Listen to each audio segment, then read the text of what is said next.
काल परवा धनंजय मुंडेंचा राजीनामा झाला. आपल्या सर्वांना ठाऊक आहे.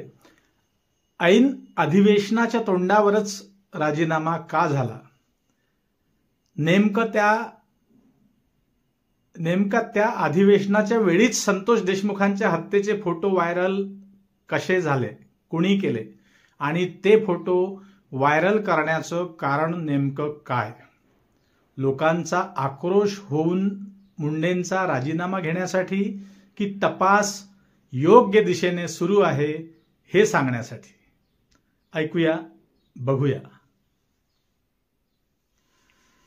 नमस्कार मित्रहो, मी रिनेश रंजन. बातम्यांच्या बातमीमध्ये आपलं आज स्वागत आहे. मित्रहो, बीड परिसरात आणखी अनेक हत्या झाल्या आहेत आणि नेमका त्यावर प्रकाश टाकणारा हा व्हिडिओ मित्रहो आज आपण शेवटपर्यंत बघा, कुठेही स्किप करू नका. मित्रहो, ज्या पद्धतीने स्वर्गीय संतोष देशमुखांना या हैवानांनी मारलं, त्या भिकारचोट बाणबुडांसाठी एकच म्हणावं वाटतं मित्रहो, ही अशी हैवान अवलाद जन्मालाच का यावी, का आली? ज्या पद्धतीने त्यांनी संतोष देशमुखांवर वार केलेत, त्यांना नग्न केलं, मारण्यासाठी या हरामखोरांनी ज्या ज्या वस्तू कोयते वापरलेत, यावरून मित्रहो हे स्पष्ट होते की यांच्या हातून घडलेली ही एकमेव हत्या नाही. यापूर्वी गेल्या 10 वर्षात त्यांनी अनेक खून केले असावेत. भीतीपोटी लोक बोलत नाही किंवा बोलत नव्हते. बीड जिल्ह्यात आतापर्यंत एकूण 30च्या वर हत्या झाल्या आहेत अशी माहिती आहे मित्रहो. परंतु अनेक हत्यांमध्ये फिर्यादच झाली नाही. अनेक वेळी तर पोलिसांनी रिपोर्ट देखील लिहून घेतले नाही अशी माहिती आहे मित्र. आणि अशा देखील भरपूर घटना घडलेल्या आहेत आणि नक्कीच भ्रष्ट पोलीस प्रशासनाचा देखील या प्रकरणांमध्ये प्रामुख्याने सहभाग आहे मित्रहो. त्याशिवाय शक्य नाही. एका मंत्र्याचा कार्यकर्ता वाल्मिक कराड एवढी दहशत बीड परिसरात माजवत असताना मंत्री का शांत होते? त्यांना ठाऊक नव्हतं? याचा मित्रहो सरळ अर्थ आहे, अप्रत्यक्षपणे मंत्री महोदयांचा देखील यात सहभाग होता. माननीय मुख्यमंत्री यांना धनंजय मुंडेंचा राजीनामा घेण्यासाठी तब्बल 80-85 दिवस लागलेत. याचा मित्रहो सरळ अर्थ आहे, धनंजय मुंडे काही साधा सुधा नेता नाही आणि म्हणूनच राजीनामा घेण्यासाठी मित्रहो सत्तेला संतोष देशमुखांच्या हत्येचे फोटो व्हायरल करावे लागले, हे लक्षात घ्या. हे फोटो बघून जेव्हा महाराष्ट्र पेटला, तापून उठला, तो भडका धनंजय मुंडेंना मुख्यमंत्र्यांनी दाखवला.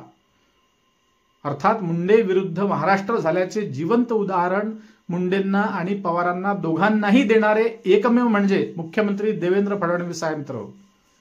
कुठे काय शक्कल लढवावी आणि बरोबर अधिवेशनाच्या पहिल्याच दिवशी हा कार्यक्रम केला मुख्यमंत्र्यांनी. लक्षात घ्या, विचार करा थोडा. अशा कामांसाठी फडणवीसांचा हात कोणीच धरू शकत नाही राजकारणामध्ये, राजकीय क्षेत्रात मित्र. धनंजय मुंडे यामध्ये फार खुजे आहेत, फार लहान आहेत. अब आगे आगे देखो होता है क्या. मुंडेंच्या राजकीय विश्वाच्या समाप्तीची बातमी लवकरच माध्यमांवर येणार आहे मित्र हो. हे आता निश्चित झालं आहे. कारण बीड जिल्ह्यातील जुन्या प्रकरणांना हळूहळू वाचा फुटायला लागली आहे, सुरुवात झाली आहे. सत्तेचा वापर जर का योग्य दिशेने मुख्यमंत्री करतील, फडणवीस करतील, तर झालेल्या प्रत्येक हत्येचे धागेदोरे कराडपर्यंत पोहोचले तर ते थेट धनंजय मुंडेंच्या दारात जाऊन धडकतील, हे लक्षात घ्या. आणि त्या परिसरातील अनेक विरोधकांना ही सुवर्ण संधी आपोआपच चालून येईल. परळीपासून तर बीडपर्यंत कराडच्या टोळ्या सक्रिय होत्या अनेक वर्षांपासून आणि मूळ उद्देश होता फक्त खंडणी. आणि म्हणूनच 100 कोटींच्या वरून वाहत आहे कराडच्या संपत्तीची ही धनगंगा, जी तपासात आता येईल हळूहळू.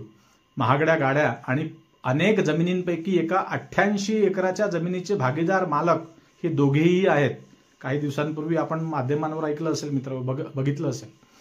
महायुतीला स्वतःची स्वच्छता करायची असेल तर नक्कीच ही मारबत धनंजय मुंडेंच्या छातीवर जाऊन बसणार आहे मित्रहो.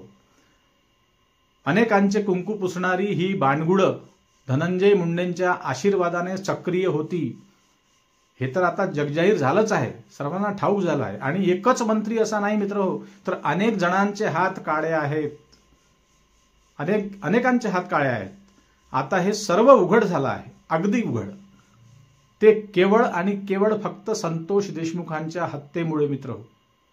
एक जीव जावा लागला, पापाची फळं इथंच भोगावी लागतील. महादेव मुंडे हत्या प्रकरण ते परळीचं हळूहळू पुढे आलंच ना, आणि पाठोपाठ अनेक गुन्हे पुढे येतील. आणि म्हणूनच हे बलांड येण्याच्या भीतीने 107 पोलीस अधिकाऱ्यांनी आपल्या बदलीचे अर्ज केले आहेत बीड जिल्ह्यामध्ये.